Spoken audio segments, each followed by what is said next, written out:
wanted to quickly touch on whatever the hell just happened today with Sony acquiring Bungie. This news sort of came out of nowhere, and I thought that this acquisition and this purchase was so profoundly bizarre that I felt like I needed to talk about it, to create a video just to discuss this deal in and of itself, because as shocking as it was at the very beginning when it was sort of first announced, it became even more shocking once the details of the deal trickled out, because I can't remember a time within the games industry that a deal was structured in this particular way. So I wanted to just quickly review a couple of websites and what they were saying, and just talking about a couple of the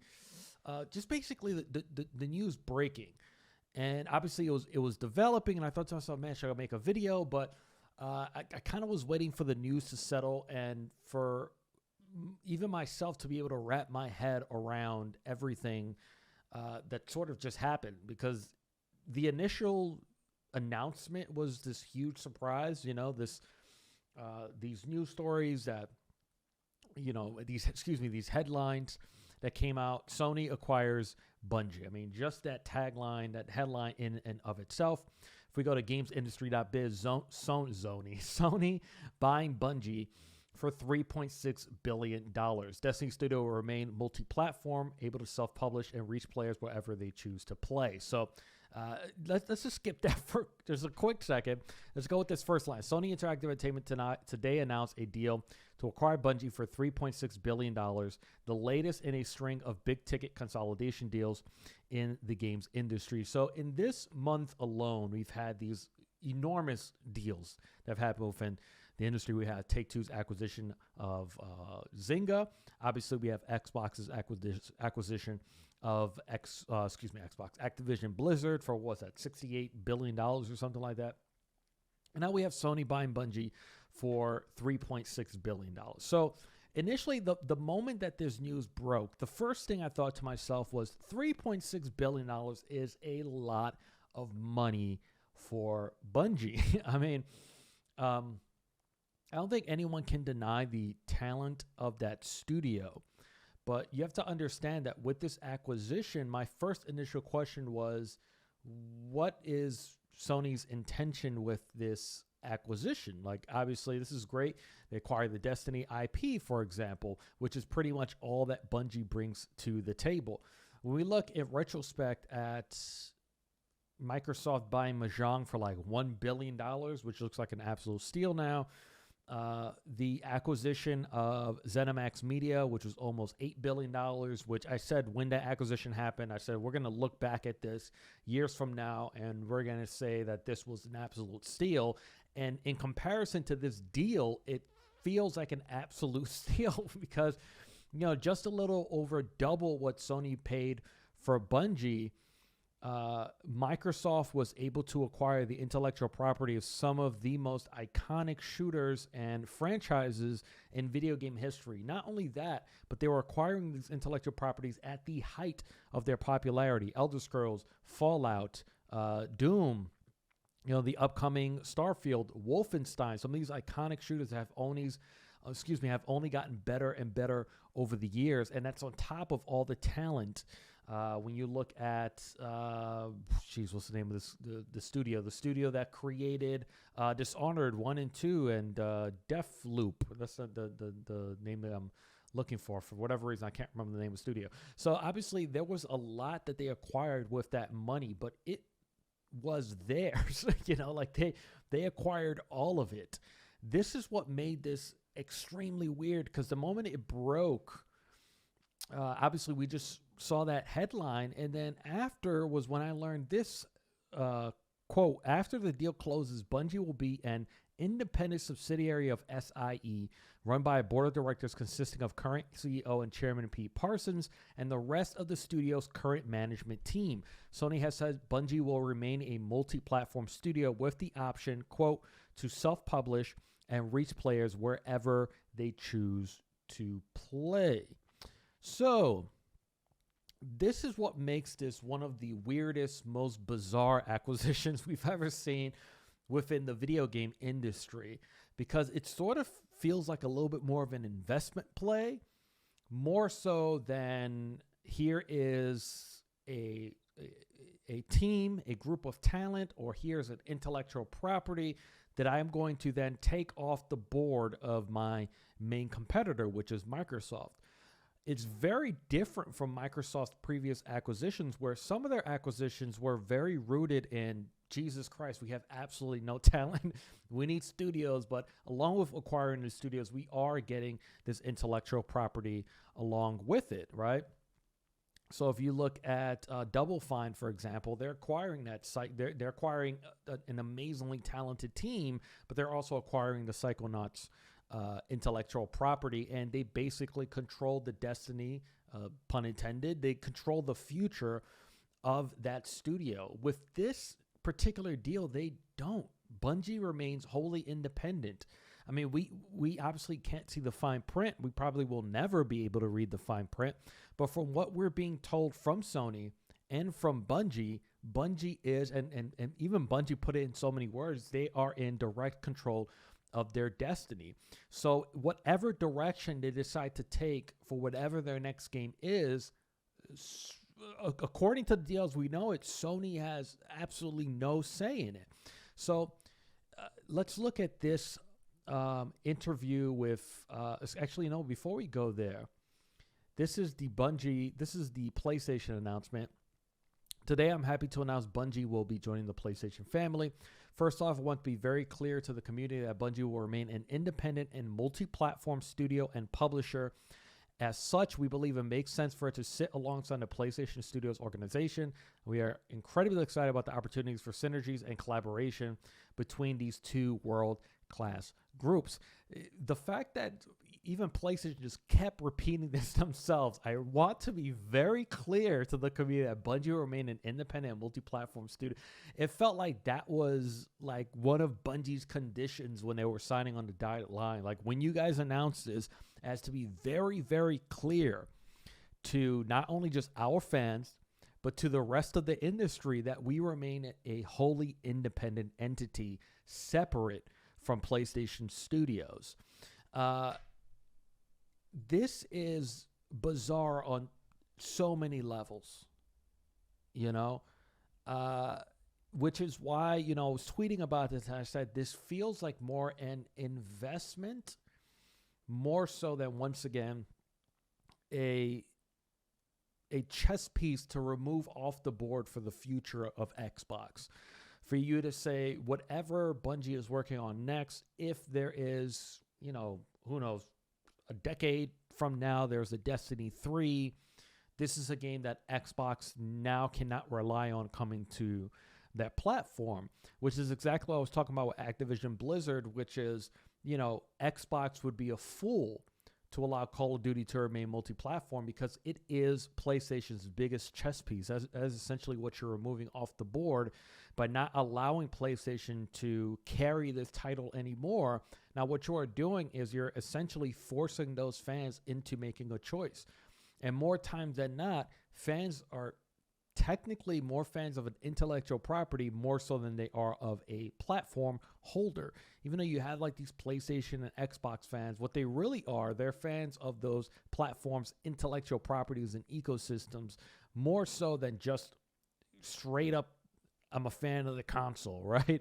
Like, if Call of Duty really were to move to Xbox and PC, I just don't see Call of Duty fans saying, oh, well, screw it, I'm just going to remain on my PlayStation. I refuse to buy an Xbox or invest in a PC. I just kind of don't see something like that happening. Here is Bungie's website, where they talked again about Destiny 2 being a shared vision, one community, multi-platform. So really, they wanted to really make it known that this is going to remain multi-platform, which is smart on their end. This was going to be a very initial question from Destiny fans. If you're playing Destiny on Xbox, if you're playing Destiny on PC, does this mean that in the future these franchises are now going to be PlayStation only? So it's very good that they got ahead of it. They anticipated these questions because we knew that everyone's going to be asking this. Same game everywhere is also important. Every player should have an amazing Destiny experience no matter where you choose to play. So once again, these choices that now Bungie is in direct control over. So if PlayStation were to say like, hey, we paid 3.6 billion for this company. I forgot the number now. 3.6 billion. We paid $3.6 billion for this company. We want exclusive skins and that. Bungie has every right to say, no, we want the same experience across all platforms. And it looks like that's what Bungie's vision is. But an important part of this announcement I want to highlight is all the way down here. Bungie has future games in development. Will they now become PlayStation exclusives? No. We want the worlds we are creating to extend to anywhere people play games. We will continue to be self-published, creatively independent, and we will continue to drive one unified Bungie community. I recorded today's episode of Camp Koji, and I talked about this upcoming Blizzard unannounced survival game and the fact that, we can pretty much bank on that game becoming an Xbox and PC exclusive. I don't see this ever coming to PlayStation. So when I look at this deal, I look at it as like, gamers are winning, because at the end of the day, it seems like not much is really changing. The only thing that's really changing is Bungie now has this huge injection of talent and reach, because now they're officially backed by Sony as a company, allow them to hire talent a lot faster, allow them to accelerate whatever their next game is.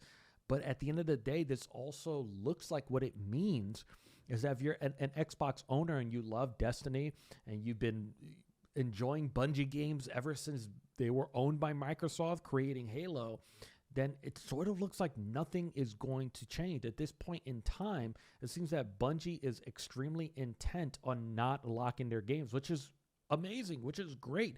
I wish more companies would desire to do something like this, which is like, no, I don't want to make an exclusive. I want as many people as possible to be able to access these games that I'm creating. That should be sort of every creator's goal.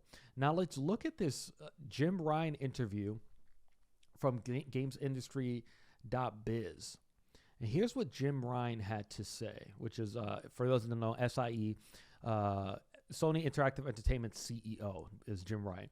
Quote, the first thing to say unequivocally is that Bungie will stay an independent multi-platform studio and publisher. Once again, reiterating that point. Pete Parsons, who's the CEO of Bungie, and I have spoken about many things over recent months, and this was one of the first and actually easiest and most straightforward conclusions we reached together. Everybody wants the extremely large Destiny 2 community, whatever platform they're on, to be able to continue to enjoy the Destiny 2 experiences. Amazing. And that approach will apply to future Bungie releases. That is unequivocal. Bungie will operate autonomously within the Sony Interactive Entertainment organization, and they will continue to publish on other platforms. We get the importance of this. We have grown studios organically, and then he goes to talk about some of the other acquisitions that they've had. We understand how important it is to give these great organizations the space and independence whilst bolstering that with great support when and where that's needed. What Sony has absolutely shown in their track record, it's become very clear to see when you hear from developers that have been acquired by PlayStation, is all of them really gush over how amazing it is to work with PlayStation. So, and I think that's one of the reasons why, is because PlayStation is very much on that side of like, hey, this is your game, this is your creation, you guys know way better than us. We're just here to support you. So it's great to see something like that continuing. Here's another point I want to talk about. I've been on record talking about increasing the size of the PlayStation community and expanding beyond our historic console heartland. This can take many forms, and definitely one of the main ones is the ability for the wonderful games that we've been making over the past 25 years to be enjoyed in different places and played in different ways. We are starting to go multi-platform. You've seen that. We have an aggressive roadmap with live services and the opportunity to work with and particularly learn from the brilliant and talented people from Bungie that is going to considerably accelerate the journey we find ourselves on. Philosophically, this isn't about pulling things into the PlayStation world. It is about building huge and wonderful new worlds together. This is probably a sentence that those PlayStation stands are probably not happy to listen to. And I mean those like super core ones that like get angry because God of War was announced for PC, for example. But what this means to me is one thing I've been bringing up on Camp Koji a lot over the last few years. And I even, wrote an article. I did like a quick Medium article called Xbox is the only next generation console. And what I meant by that is that Xbox has really been ahead of the curve of understanding that content really is king. The future of our industry is separating content from the hardware. And if there's one thing I will commend PlayStation on is that they might be late to the party, but they really show up to the party. And I think what PlayStation has noticed is that there are a lot of things that Xbox have been first movers on, but PlayStation sort of stands by and says, I don't think that's really a good move, whether it's cross-play, whether it's cross-progression. Remember, Xbox would play anywhere on PC, whether it's cloud gaming, whether it's subscription services like Game Pass. Xbox has really been first movers in these types, kind of like these new spaces. And it's almost like PlayStation just kind of sticks back and says, maybe this is going to work, maybe it won't. But if it does work, if it looks like it's working, then we're armed with more information and data to be able to enter into it ourselves and really make it successful. And that's why I talked about their PC strategy being so brilliant, which is not releasing games day and date, but instead releasing older versions of future titles. So for example, Horizon Zero Dawn and then God of War, to basically tell those PC players, hey, here's an amazing experience. We really hope you guys enjoy it. But if you want to continue that story, you're going to have to buy a PlayStation 5 now. So I don't see Forbidden West coming to PC for a little bit. Same thing with God of War Ragnarok, because now you're drawing those PC players into your ecosystem. But if we talk about this acquisition of Bungie, Jim Ryan talks a lot. He says a lot of these words that feel like if you're a PlayStation stan, you're probably not happy to hear about this. But if you're a gamer and you just love video games, this is amazing. PlayStation seems to be more committed now than ever to begin to understand what Xbox realized years ago, is that we can't ignore the PC community anymore. They're too big to be ignored. They spend way too much money. When you talk about PC as a platform across the world, once again, they're too big to ignore. The same thing goes with mobile. One of the biggest parts of the Activision Blizzard acquisition that people aren't talking about was the fact that Microsoft now owns King. And I could look at PlayStation doing the same thing. There have been a lot of rumblings about them doing a lot more on mobile than they used to, because once again, it is a part of our industry that's just becoming way too big to ignore. The same thing goes with live service games. And I talked about this, I'm trying to remember exactly when I talked about it, but I had spoke about the fact that I think that we will see PC games come day and date releases with PlayStation 5 games or new PlayStation games, but that PlayStation is going to be extremely strategic still in order to create those releases. When you think about cross-play and cross-progression, the fact that they praise Bungie so much, it's almost like, all signs are pointing to something like this happening for, this Twisted Metal reboot that they've been talking about, which seems to be very multiplayer, live service maybe focused, possibly a free-to-play experience, for it to be something that will release on PlayStation and PC simultaneously. It sort of makes me feel like whatever PlayStation is working on with this PlayStation Project Sparta, I think it's called, whatever their answer to Game Pass, maybe they do have a PC equivalent too. We haven't even been thinking about that. Xbox has Xbox Game Pass and PC Game Pass. Is this something that PlayStation is also interested in maybe not at launch, but doing something like that in the near future? The Last of Us remake, we know it's supposed to be coming out this year. That would be a perfect game to launch simultaneously on PC or PlayStation. Either that or whatever the Last of Us multiplayer component is. For something like that to release, and remember, this is something that kind of hasn't really been done yet by PlayStation, some sort of cross-play aspect between PC and PlayStation. Could it be Twisted Metal? Could it be that Last of Us multiplayer experience? It's looking more and more likely that something like this will eventually happen. And I talked about it during the Activision Blizzard acquisition episode 116 of Camp Koji is that this will become an inevitability for PlayStation. They can't ignore PC anymore. They can't ignore this movement that players are moving towards, not only towards subscription services, but accessing games without the need to buy an expensive piece of hardware. Now, one other thing I want to touch on with this is, what did Sony just buy? Because Sony just paid $3.6 billion for a company that they now have no control over. For all intents and purposes, that's what we're learning here. And this is the conclusion that I've drawn. The conclusion I'm drawing from all the information that I've gathered on this is that Sony did not just pay $3.6 billion for Bungie. They paid $3.6 billion for whatever the hell is Bungie's next intellectual property. Now, when we look at Business Wire, the total consideration of this transaction is $3.6 billion US dollars. And as you can see up here, announced today has entered into definitive agreement. So this is a 100% finalized one. It's finished. The paperwork has been filed. Still going to take a little bit of time, but there's no reason why something like this would be rejected, right? Inclusive of the purchase price and committed employee incentives, and is subject to customary working capital and other adjustments. I want to give a shout out to Hogue Law, who just put out a video not too long ago, and he highlighted this, and I found this to be really interesting because it's a big part of what I mean when I say that Sony just basically bought whatever Bungie's next project is, and they just believe in it that much that they think it's worth $3.6 billion. Committed employee incentives, what that indicates is that PlayStation wants to ensure that once this acquisition is done, those key creators that are driving the future of Bungie, that are driving whatever else Bungie has on its plate, aren't just going ahead, cash out their stock and just say, bye-bye, I'm going to leave now. We don't know exactly how this deal is worked out, but seeing that it's inclusive of purchase price and committed employee incentives, that means that that's also included in the deal in order to incentivize those creatives to stay on with Bungie instead of just jumping ship the moment that the sale is done. Here's another key part. From Kenichiro Yoshida, Chairman, President, CEO of Sony Group Corporation. As part of our purpose to fill the world with emotion through the power of creativity and technology, we will utilize the Sony Group's diverse array of entertainment and technology assets to support further evolution of Bungie and its ability to create iconic worlds across multiple platforms and media. So this is what I think Sony just bought.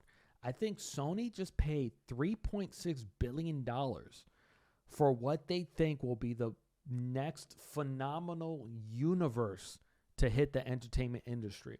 It's almost like if someone came to you with, if George R.R. Martin went to some company with concept drawings, early writings, early chapters of Game of Thrones, and really laid out what he wanted to do, and some major film and TV company, maybe whatever, HBO, said, yeah, we would love to have this happen because we want to reap the benefits of whatever comes out of this universe that you're about to create. I think that this is what Sony just did.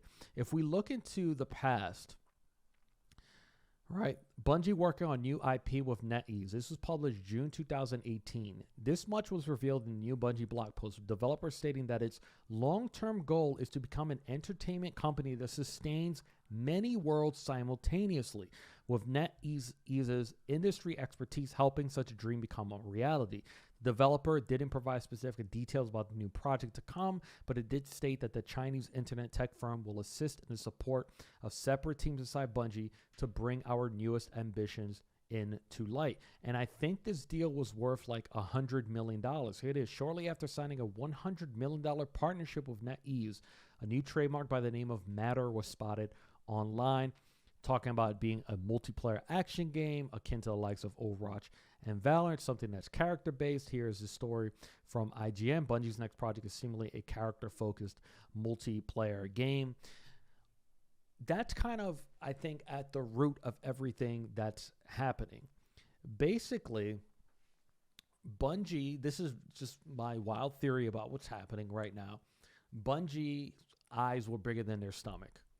And if there's something that we've understood about Bungie over its time in our industry, from the time that it was acquired by Bungie and then chose to have its own independence, to then sign a 10-year publishing deal with Activision, and then the fact that they cut that deal early, they bought themselves out of that deal. I think it was $150 million they had to come up with or something like that in order to retain the rights to Destiny and continue the development of Destiny 2.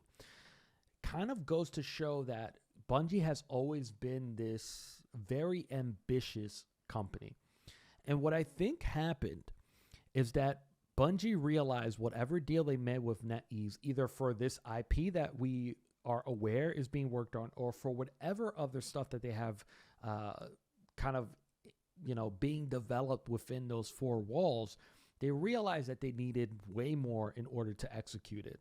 So my theory is that Bungie started shopping around. They started looking around for either an injection or for the possibility to not only sell the company, but the importance to find a buyer that will allow them to remain independent. And I guarantee you that PlayStation wasn't the only company that Sony wasn't the only company that they went to, but it seems that Sony was the only one that agreed to their terms.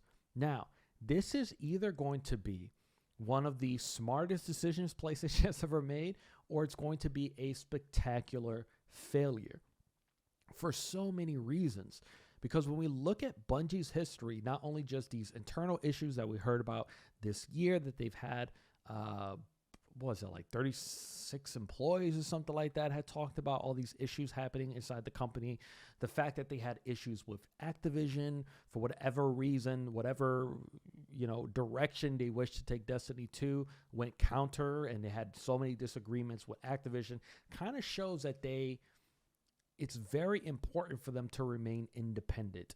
I can't imagine what it was that Sony saw in terms of discussions, in terms of concept art, in terms of talking what this next game could be, but something indicated to Sony that this will become a major entertainment property. And that's why I feel like they didn't just pay $3.6 billion for a company that's going to remain on its own.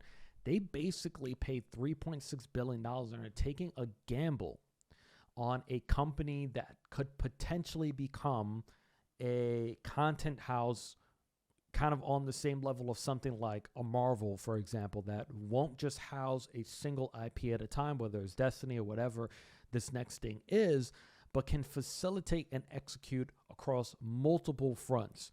Whether it's directly whatever is happening with NetEase and Sony kind of seeing the writing on the wall and understanding like, man, there's like a Game of Thrones type of situation where I can, flip this into a TV show. I could see this being a film franchise. I could see this selling toys and collectibles and plushes and all these characters becoming their own household names. I think that that's really the singular reason why Sony just paid $3.6 billion for this company. And look, I could be wrong, but I kind of can't see this happening any other way. And it seemed that Bungie had a very simple stipulation, which is you can buy our company. You will obviously reap the benefits of us fleshing this universe out, or these future universes and worlds out, and fleshing out whatever this live service title is, which is indicative of why they feel like it needs to be multi-platform. But then at the same time, you can't tell us what to do. And that's the part that is scary. That's what makes this a huge risk. Because from what we've learned, it seems that Sony will have absolutely no say on what Bungie deems is the right direction to take for their own individual future. So if a point comes where PlayStation says, hey, I think it's time for us to do a Destiny 3, or I think it's time for us to cut support to Destiny 2, Bungie, for all intents and purposes, for what we know, could just say, no, we're not going to do that. Or it seems like PlayStation can't say, hey, can we take this Destiny IP, give it to another team in order to build something off of it. It kind of seems like Bungie can just say, no, we're not going to do that. This is bonkers from top to bottom.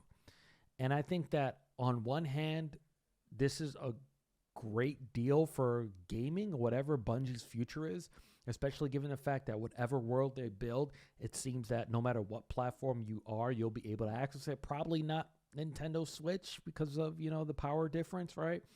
So that's a positive. But from a PlayStation perspective, especially since on episode 116 of the Camp Koji podcast, Acquisition Blizzard King, I think it was called, I talked about how PlayStation had to be so careful about how they spend their money because they just don't have these blank checks that Microsoft has. And I just feel like $3.6 billion is a big gamble on whatever future properties Bungie creates. But not only that, but you're gambling that talent stays there, whatever is working continues to work in that way, and that they will make the right decisions at every turn along the way to whatever it is that they're trying to build. So that's what I'm saying. This can either be a massive success or it will be a gigantic failure, especially in the light of Sony having to fund this really core VR gaming sector that they're sort of almost building on their own, sort of, kind of, right? There's so many moving pieces at PlayStation happening right now, but it seems like they're very open and they're very intent to understand that they have to open up a little bit more in order to gain the right revenue, in order to make all this stuff happen. So, like I said, just to cap it off, this is either going to be an amazing deal 10 years from now when we look back at it, or whatever, 6 years from now, whenever this next game decides to come out, or this is going to be a massive failure, because it sort of feels like this entire deal hinges on whatever they have next. I don't think it hinges on Destiny. I don't see Destiny 3 being their next game. It really feels like Bungie is trying to build out something else, whether it's that game that they're executing with NetEase and maybe something else on top of it. But whatever it is, that conversation that happened behind closed doors, it was enough for PlayStation to not just open their wallet for $3.6 billion, which is a lot of money for a singular studio that pretty much only has a singular intellectual property, which is Destiny. So you're basically opening up all this money on a really hopeful future, and you're kind of, it's a little bit of a gamble. You're banking on Bungie actually being able to execute. Leave comments down below what you guys think about this. Was this good deals? Is good money spent? Are you worried about the future of Bungie? Are you optimistic? If you liked it, like it, subscribe to it. You can also listen to the Camp Koji podcast every Monday on your favorite platform of choice. I'm Joel. Thank you for watching.